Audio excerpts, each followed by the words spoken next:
there is a level of inconvenience in relationships at times. Sometimes we have a lot going on in our own lives. We're tired, we're bombarded with a lot, like it's a lot on our plates. We're exhausted from whatever it is that we're battling, but we still have to show up for those that we love. It's almost like they can put their identity in their ability to have or say they have this friendship or that friendship, or this ability to serve this person in this friendship, or what they did or have done in the past for this friendship, this relationship. And it's like, to some degree, okay, to other degrees, it's not your identity, it's not your... What's going on, everybody? Welcome back to another episode of Relationships Refocused. I'm Anthony. And I'm Nessa. And we got some things to talk about, some more relationship stuff to talk about today. Always. We had a good last episode. We went into some good details, some good topics, and now we gonna level up on that a little bit more. Yeah. With some intentionality in relationships. I guess it's kind of what we're talking about a little bit more today, right? Yeah, I think sometimes what we do is we take for granted the relationships that God has given us. Number one, it's so important that we have a relationship with Christ, and having a relationship with Christ and spending time in our word. It tells us how we should be to others.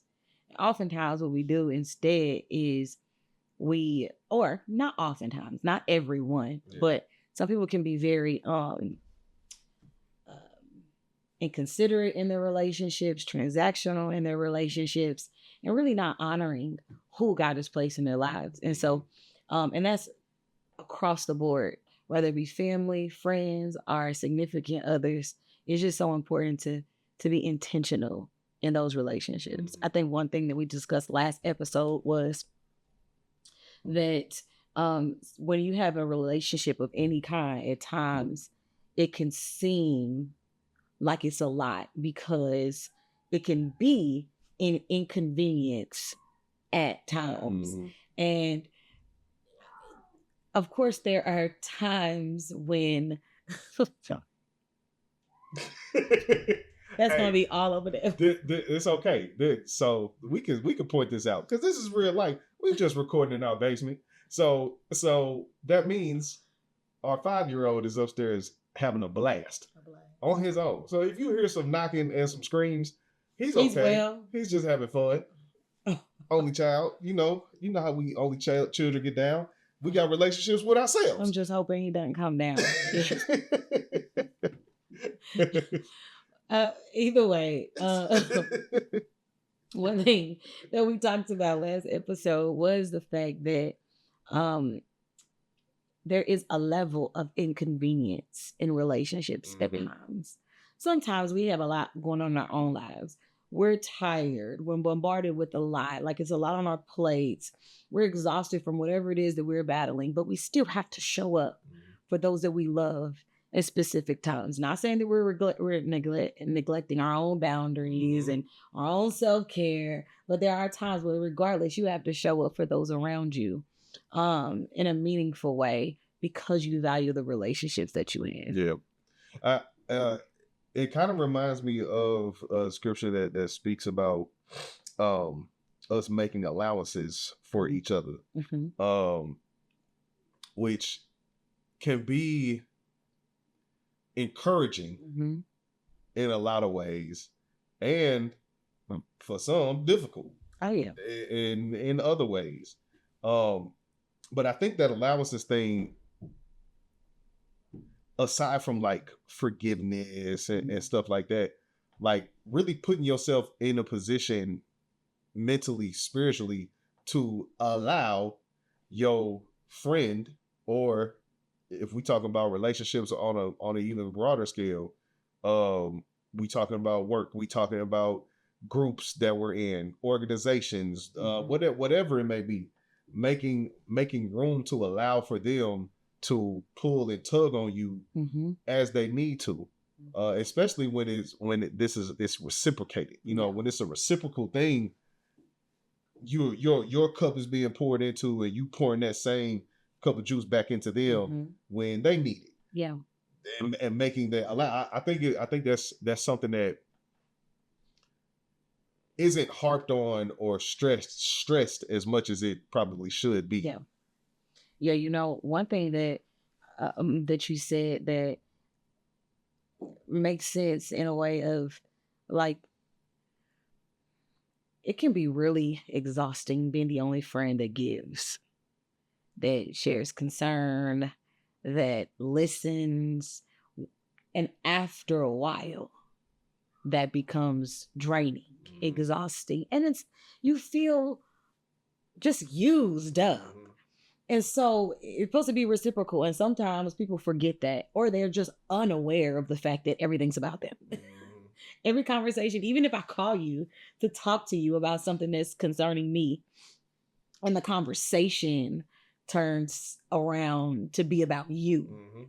And it was interesting because I had a conversation with a friend, one of my best friends, actually, a few weeks ago, or not a few weeks ago, a month ago, whatever. And she was just like, one thing I noticed is that sometimes when people call me and talk to me about things, I somehow, instead of just listening, make it about me. And I'm like, I love aware friends. Yeah. I love aware friends. That's some good I love that because it's like, it makes me think of, am I like that too? Do I show up for people like that sometimes too? I know I'm cautious of it. Yeah, and it's like, yes, I want to reason with you. Yes, I want to relate. I want to relate with you rather. Yes. Yeah. But it's one thing to relate and then turn it completely around with you. And so now we're no longer focusing on you. We're focusing on us, right?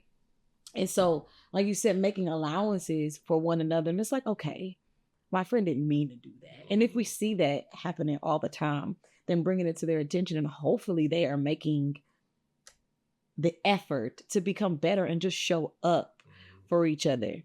But one thing, in that we said, it should be reciprocal. We have to watch out for those transactional relationships. Oftentimes, most relationships that are transactional in a normal capacity is work. It's like, you do your job. I need to do this. We work on a team. We do this for each other. And we get a check. Yep. I come to work every day. I clock in. I do my job because I want to get paid. Where is your relationships, whether it be your significant other, family members at times, friends at times, it should not be transactional like that. There's certain seasons, certain things, but for the most part, it shouldn't be like that. I've seen sometimes where it's friends where it's like, we're friends where I think we're friends. And the moment I do something that's outside of what you deem acceptable, or I do something that doesn't necessarily benefit you, it's like, oh, we're done. And it's like, well, wait, I thought we had more of a friendship or a connection than that. And one of the relationships that people always say, is like your work relationships are not your friends. Right, yeah. Because y'all built a relationship within this transactional environment. And it's like, well, we only friends here. We're only friends here. Period. We only friends here. I don't know you. But listen, I've built fresh. It can happen. It can happen, right? But it's rare. It can happen. And it's okay though too, because it's like once we quit our jobs or we done in those relationships, it's like, oh, ain't no hard feelings. Yeah. We was just. So then the question becomes, at least a question that pops in my head, is that assumption it's okay to be done with a relationship when you done with work? Is that assumption okay when it comes to relationships outside of a work capacity? You know what I'm saying? Yeah. Whether it's romantic, whether it's friendly, whether it's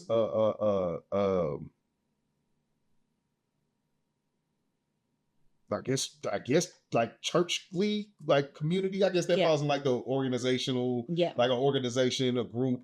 You in the run club, you in the, you know what I'm saying, all of that stuff. Is that okay too? I feel like when I think it's levels. Yeah, it's levels, and it's different categories that people are placed in, right? Like, of course, when you're a part of a group, it's a surface connection. We've built a good laughing relationship. We can talk to each other, but it doesn't mean that it's that deep, right? And so I think it's important to identify, number one, with the relationships that you have with people, and properly place people where they should go. Yeah. And then when we have certain standards that I think would be, I wouldn't ask my work friend to be on the same level as my best friend that I've known for years, right? I wouldn't expect that because one is in one category, the other is in another. And so my expectations of the two are different. And so, no, I can't put them all in the same category. You're saying, oh, well, can it be this, and this? No. But I think one thing or mistake that people make is placing the wrong people in the wrong bucket. Yeah. Mm-hmm. And sometimes it's like, well, hold on. I really thought because we were friends for this amount of years that you should go into this bucket. Mm-hmm. And it's like, well, no, that's not necessarily the case. Because you are my Because you are my friend. Just because you were my friend for 20 years, it doesn't mean that I put you in the number one bucket. Mm-hmm. Because quantity of years doesn't mean quality of friendship. It's always quality over quantity. It's always quality over quantity. There's people that I've known since middle school, right? Mm-hmm. And it's like, yeah, I know you for years and you cool people, but like, you're not in the inner circle, the what do they call it? The vortex. The vortex. You're not in the vortex. That's what they call it on All American. Okay. Yeah, but I think it's important for us we do ourselves a disservice when we don't have relational intelligence and place people where they should go. Mm-hmm. Yeah, and I think a lot of times too, we not only lose awareness of the place where people can go, mm-hmm. But can also get kind of weird about it too. Like, all right, I got to have a sit down meeting with person A. I have to tell you, you have my 20-year friend, 5-year friend, you have been doing an okay job in this checkbox, this box. Therefore, you are in the supreme category, outer category C of this vortex. You're like, no, man. It's not necessary. Like, it's like a mental note for yourself. It's a mental note for yourself.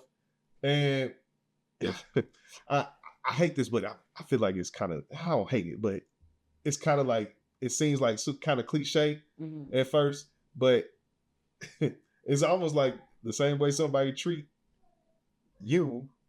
It's kind of where you can put them. If that's really what it is. Yeah. Love your neighbor as you love yourself. I know that that's speaking to how your own personal measure of how you treat people and what that's actually saying. Well, it's funny because it kind of speaks to like, hey, if you're giving, and they don't want it, yeah, like I'm not. Like, what are we talking about here? Like, I'm called to love everybody. Mm-hmm. Absolutely. But just because I love you doesn't mean I have to give everybody the same access. Yeah. It's not possible. It's not possible. I don't even have the capacity to have everyone extremely close to me. And in the same way in which I put these people in categories, be okay with the categories people put you into. Yep. I think you just need to realize what it is.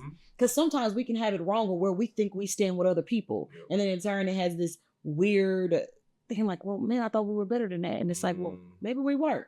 Clock it, keep it moving. It's not that big of a deal.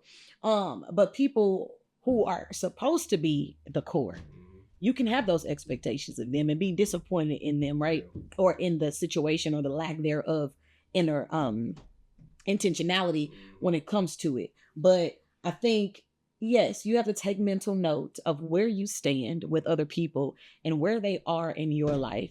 Place them where they should go. Give everybody love. Not everybody can have the same access because it's not safe for everybody to even have the same access to you. Make those notes and continue to live life. You know, not everybody even knows where they fall with me. Some people will never know. Yeah, never. I got a really good example. I think I got placed on an outer vortex of a relationship. Oh, recently. Yeah. Like recently. And it's so funny as I'm going through, you know, I'm reaching out. And like, bro, nothing. Wow. Nothing at all. And I don't know if this is because maybe I'm playing it down. Mm-hmm. Maybe I'm maybe I've grown a little bit, Yeah. and I kind of with the conversation we have, and I'm kind of used to. So it's like, yeah, okay, it's whatever. Or maybe it's I'm not cool with, you know what I'm saying? Yeah. But thank you, appreciate it. That's that. Cool, yeah. Anyway, That's that real relationship maybe, right there. So maybe it could be but I did, in that me making the noticing the things, I feel like I also have grown to the level of an emotional intelligence where I'm not dumb. I can see. I mean, people love to think like, come on now, don't. So I shot a message. Can't call. Right. Because so I shot a message. Hey, I noticed this has changed. What's been going on? Did I do something? Did I do like what's been going on? And crickets, wasn't it? It's crickets, but I'm also cool. Like I'm cool because you tried. I tried, and if that's where I'm at, that's where I'm at. That's okay. Yeah, that's that. Like it's okay. And but I think that can be very difficult for people. Absolutely. As well. Yeah. When it's almost like they can put their identity in their ability to have or say they have this friendship or that friendship or this ability to serve this person in this friendship or what they did or have done in the past for this friendship, this relationship. And it's like to some degree, okay, to other degrees, it's not your identity, it's not your responsibility, it's not any of that. No. Like it's not any of that. So saying that to say it's possible. Yeah. And it's okay. And it is okay. I think sometimes we have to understand that not all relationships are forever. Now I think anybody, because I don't know who you're referring to right now, but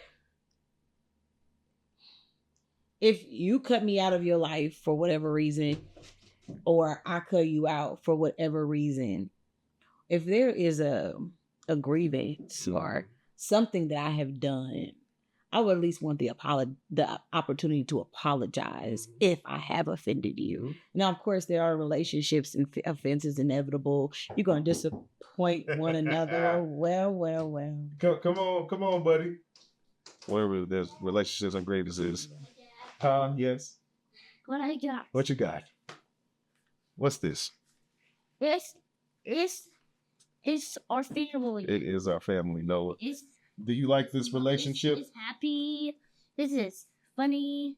This is scary. Yeah. That's good. That's good. Hey, bud. Hey, Noah. Hey, Noah. Hey, Noah. Noah, come here, please. Can you take this back upstairs? We're almost done, okay? Thank you. Okay, go on. All right. So bye. We're almost done. You stay. I'll keep it. Okay. Okay. All right. Hey, stay upstairs, please. Okay. And go to your room too, okay? Thank you. Well, guess we're just gonna be real life in it today. but yeah, I want, if you've decided that, our friendship is over and that's okay. You also don't have to give people announcements when you have decided to move on with your life either. Yes. But if we were a core friend, a vortex friend, there should have been some kind of conversation that had taken place. That's just me. Mm-hmm. You're not required to, but I just believe that there's a level of maturity to talking to people that I think has been lost in this culture, where it's like, do what's best for you. You don't owe anybody any explanations. Be who you want to be. And it's just like, it's no level of maturity or that we've called people to be in who they are and in their relationships. Yeah. It's like, just serve yourself. When we're talking about relationships, we're serving others and we love people. Whether we decide to move on and not be as close as we were before, I just believe that if it meant anything, there's nothing wrong with having the relational intelligence, the emotional intelligence to be able to sit down and have a decent conversation with someone, especially if they're inquiring. Like, even if they're inquiring, but there are certain relationships, I believe, that, are just deep and long term, and you've been through seasons together and all these different things, that you have the right to expect a certain level of intentionality in it. Right. And I'm not saying codependency, like, oh, we need to hang out every month. Yeah. We need to, I ain't talked to you all week. Like, that's not the type of relationships I'm talking about, right? But showing up for one another, being supportive of one another. And that looks different for different relationships, but it's okay to expect intentionality. One thing I had realized is I had started saying this to people that I didn't even know if I really meant this, but I've heard it so much as being the like acceptable thing to say to people is like, as somebody like, I want us to hang out, like I'm a low maintenance friend. I don't expect much. I don't require much. And it's like, why did I start saying that? Why did I start doing that?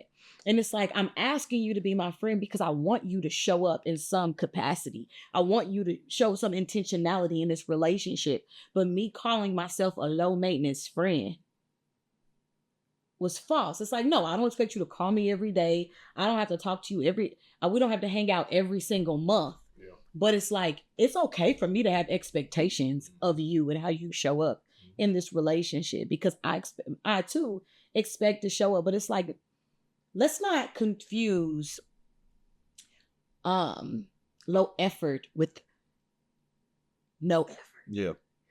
Yeah. It's like we're giving people permission to give us nothing. Yeah. To give us crumbs. That's what it's like maybe moving in that it's almost like maybe it's even coming from like a people pleasing place. Yes. A people pleasing place. I would say so. Where it's like, hey, you don't have to worry about me, because I'm a do and be whatever you need me to be. Yep.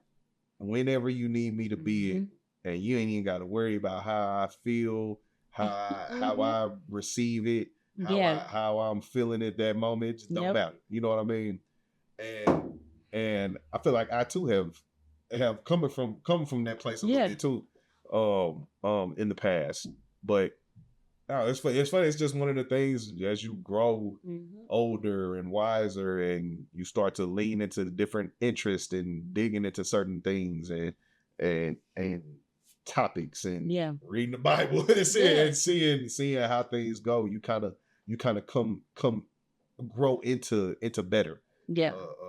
A little bit with that. Yeah, I agree. I think, it's okay to expect people to show up for you. It's okay to expect people to show effort. And it's also okay to not be okay with transactional relationships with people in which you give a lot to and you expect something, back in a way. I believe my friendships are fulfilling. They should be fulfilling, right?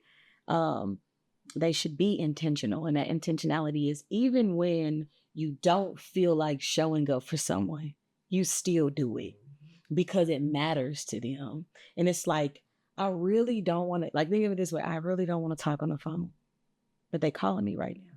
And I have not talked to them in a while. Let me pick up the phone and talk because I value my connection with them. Like, they are important to me. I don't want to lose them. Or even if it's like, I haven't talked to them in a while. Instead of having that, well, you can call me, the phone work 2 ways. Oh, let me reach out. How you been? Yep. That's one of the things I used to hate hearing. Ain't heard from me in a while. Oh my God. Well, hit me up. Or you know what? I was just thinking about you. Like, brother. Wow. When? Man, I was thinking about you about 4 weeks ago. And it's like, well, call me.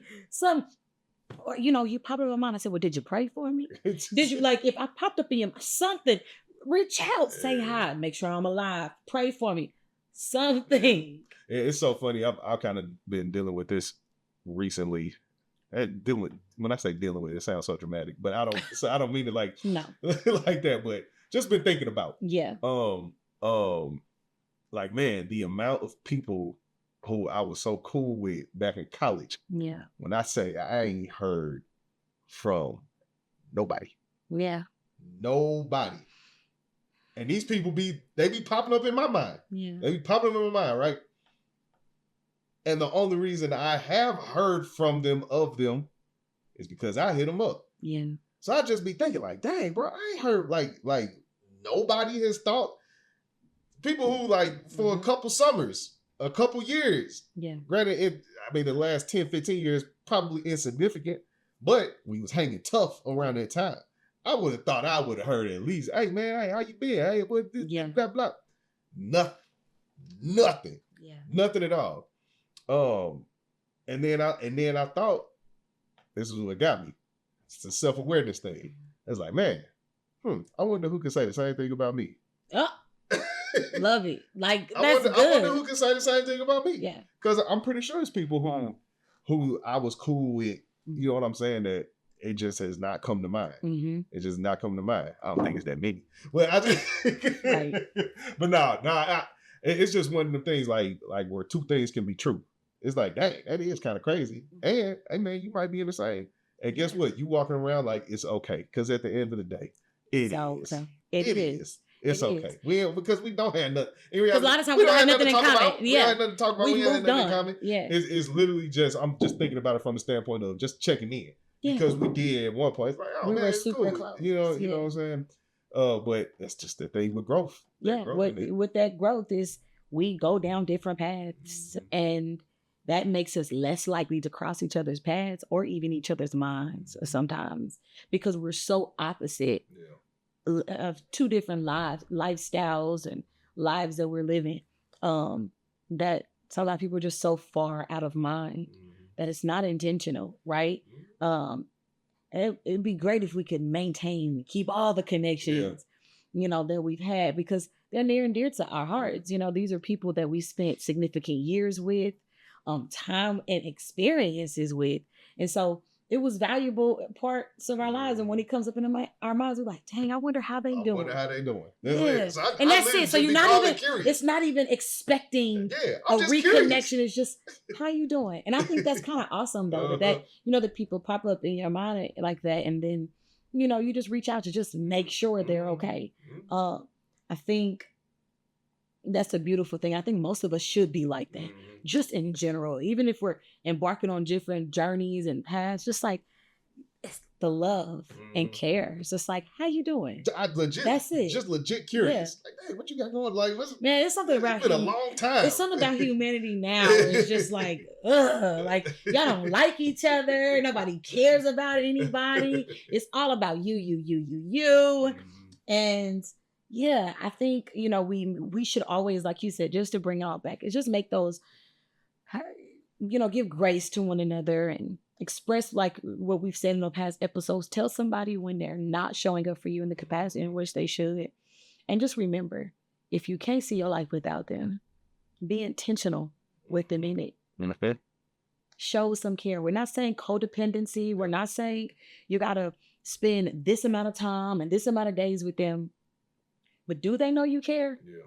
Have your actions shown that you care? Yeah. And you may think so, but how about this? Maybe you check in with the people that you love and ask them how you show up, if at all. Simple. So for the simple fact of loving them better. If you love them, show them. And you may think you're doing it, but you may not. We all fall short. So when you get the realization from the person that you love that you haven't been showing up the way they need you to, eat it and just make correction, because they're worth it at the end of the day. Yeah. They're worth it. Yeah. If you care, they're worth it. Yeah. If you care, they're worth it. Yeah. And it's not a transactional one. I'm okay with sometimes giving more in my friendships because they have nothing to give in that season. Yeah. It's going to be them ebbs. It's going to be those ebbs and flows. It's just always an ebb. Oh, yeah, baby, I got the flow. That was hard.